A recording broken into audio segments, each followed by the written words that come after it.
Well, let me start today by making some comments about the weather we are seeing in the southeast corner.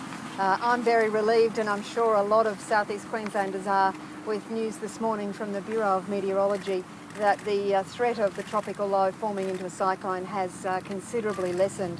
The low is now situated about 100 kilometres offshore, and we hope it stays out there and moves north.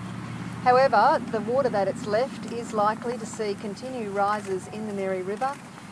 It is likely to get somewhere close to 15 metres in the Mary River, and that is likely to mean some businesses, not households, but some businesses in the city of Gympie may well experience some flooding, and many of them will be the same ones who experienced some minor flooding just a week and a half ago. So our thoughts today with the business people in Gympie who are facing the prospect of some more flooding. I certainly hope that we avoid it, but if not, we'll certainly be out there with our SES people to help them clean up as quickly as possible.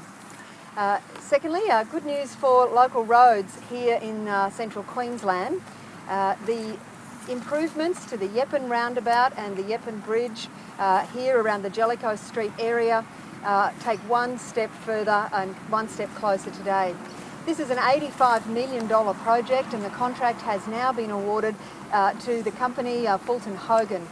With the awarding of this contract, the improvements, the $85 million investment in the improvements on that Yeppen roundabout will now begin with construction starting within a matter of weeks. This means that there will be some road works here on the Yeppen roundabout within a matter of months, and will mean some inconvenience, but in the long term it's going to be a huge improvement for the people of this region. This roundabout and this bridge are part of the major national highway. They are part of major arterial road network, and they will make a difference not just for the people of the city of Rockhampton, but people from around the region.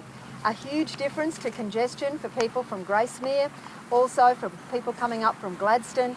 A big difference to those people from Yeppoon and the Keppel region who travel on this road regularly. This is a road improvement of regional significance, an $85 million investment that now takes a step further with the awarding of this contract to Fulton Hogan.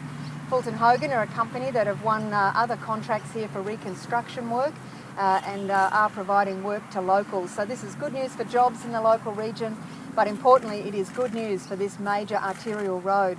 This is a joint project between the federal government and our state government. This investment means that we'll see a very considerable reduction in congestion on that road, and importantly it will have a flood mitigating effect. It will involve a new bridge to duplicate the existing one, and the new bridge will be almost 3 metres higher.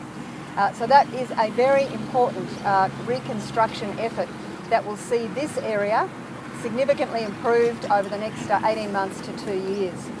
The current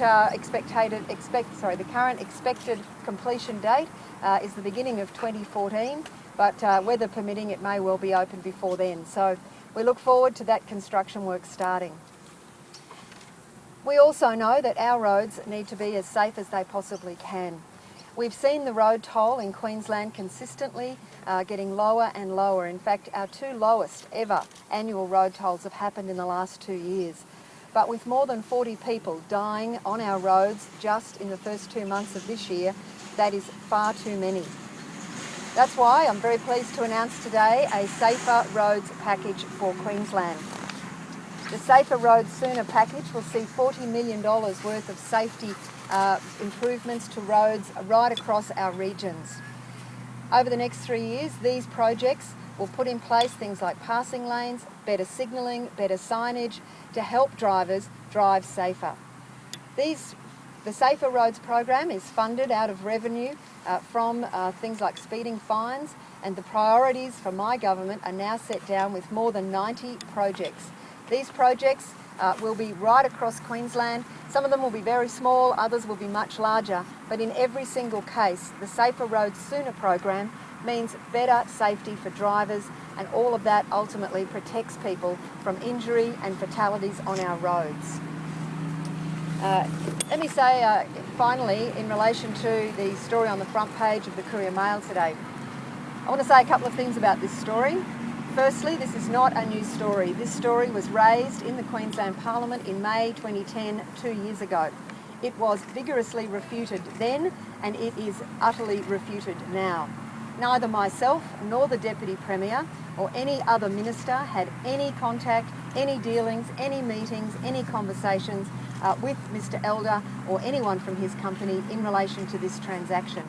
Secondly, there is one reason and one reason only why Hancock's won this tender. And that is because they made an offer that was almost $70 million more than their nearest competitor. This asset was valued at around $500 million.